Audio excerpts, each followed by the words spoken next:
And he is before all things, and in him all things hold together. Verse 18, he is head of the body, the church. He is the beginning, the firstborn from the dead, that in everything he might be preeminent. Top, nothing above him, nothing else to gain, nothing else to get. The goal, the end, what it's all about is Jesus. Look at me. I'm going to try to combat something as best as I can here. Look at me. Following Jesus is not going to make you wealthy. Following Jesus does not guarantee that you're going to be healthy. The message of Scripture and the gospel of Christ is not that in following him everything goes right, but that he is enough no matter what happens. That's the message of the gospel. Not that everything's going to be okay. And it's maddening to me that the prosperity gospel is so unbelievably popular among people who then have to completely disregard Scripture as well as Christian history. Every apostle in the Bible dies bad. I mean bad. They don't stumble in the street and get run over by a car. They get beheaded. They get crucified upside down. They get boiled in oil. They die poor. And they're slaughtered.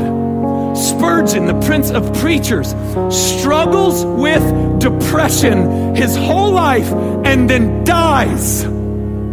Christianity has been built and has carried through the generations on the blood of men, not on the wealth. This is an absurd idea that would make Christ not preeminent, but what he could give you. That is not Christianity.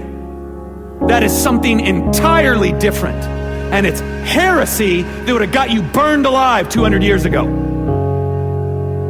It's a ridiculous notion. Jesus is enough. He's enough.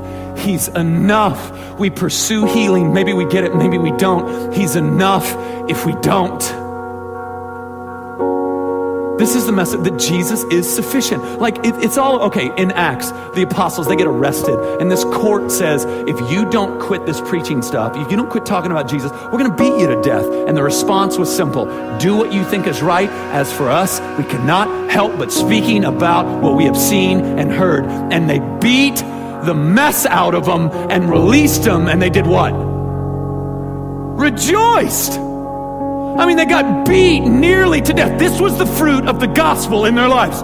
Beatings. And they left rejoicing. They left there going, oh, you can see my spine. No, literally, it's exposed. Awesome. All right? So it seems like Jesus can transcend the most horrific of circumstances. This is not about what Jesus gets you. It's just about Jesus, preeminent, top of the chain, nothing else to want, nothing else to pursue. He is enough.